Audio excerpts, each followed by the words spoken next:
11 மணிக்கு அந்த பொண்ணுக்கு என்ன வேலைன்னு சொல்லிட்டு சில நாங்களாம் கமெண்ட் பண்ணுறீங்களா, அவங்களுக்கு தான் அந்த வீடியோ ஒரு வீடியோ பார்த்து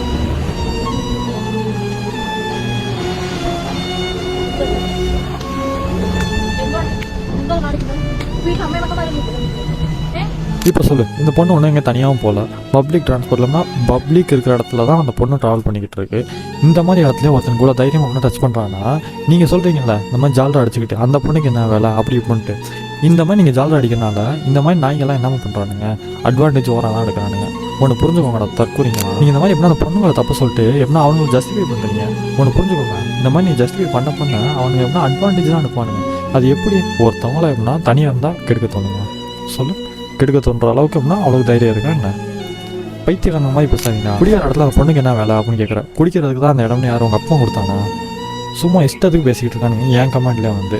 இதே நான் மற்ற கமெண்ட்டை பார்க்கும்போது ஆத்திரமா இருந்துச்சு. நான் நேற்று வீடியோ போடும்போது எப்படின்னா என் கமெண்ட்லேயே வந்து இந்த மாதிரி ஜஸ்டிஃபை பண்ணும்போது எனக்கு அவ்வளோ கோவம் தான் வந்துச்சு. புரிஞ்சுக்கோங்கடா. ஏன்னா நீங்கள் இந்த மாதிரி ஜஸ்டிஃபை பண்ண அவனுங்களுக்கு இன்னும் அட்வான்டேஜ் தான் ஆகும். நாளைக்கு எப்படின்னா தனியாக இருக்கும்போது தொட்டவனுங்க இதே மாதிரி கூட்டத்தில் இருக்கும்போது ஒரு பொண்ணை தூக்குறதுக்கு எவ்வளோ நேரம் ஆகும் சொல்லுங்கள். இதை நீங்கள் ஜஸ்டிஃபை பண்ண எப்படின்னா அவனுக்கு அட்வான்டேஜ் தான் எடுக்கும். 10 மணிக்கு தான் இங்கே இருக்கணும், 10 மணிக்கு இந்த பொண்ணுங்க எவ்வளோ போகணும் நீயும் சொல்ல முடியாது, நானும் சொல்ல முடியாது. ஏன்னா இப்போ இருக்க ஒர்க்கிங் ஸ்டைல் அப்படி. எந்தெந்த டயத்தில் எப்படின்னா ஒவ்வொருத்தவங்களுக்கும் இருக்க முடியுது, ஒவ்வொருத்தவங்க ஒவ்வொரு மாதிரி லைஃப் ஸ்டைலில் வளர்ந்துக்கிட்டு வராங்க. இந்த டயத்தில் எப்படின்னா இவங்களாம் வெளில வரக்கூடாதுன்னு சொல்லவும் நம்மளால முடியாது. அதுக்கு சேஃப்டி கொடுக்குறது தான் கவர்மெண்ட் இருக்குது. அதை விட்டுட்டு இந்த இடத்துக்கு போனால் அப்படி தான் பண்ணுவானுங்க, இதெல்லாம் எந்த பொண்ணு எப்படின்னா இதுக்கு தான் போயிருக்கு, அதை பேசுகிறதுக்கெல்லாம் நமக்கும் ரைட்ஸ் கிடையாது, யாருக்கும் ரைட்ஸ் கிடையாது. அது அவங்களோட ப்ரைவசி. அதை புரிஞ்சுட்டு பேசணும்.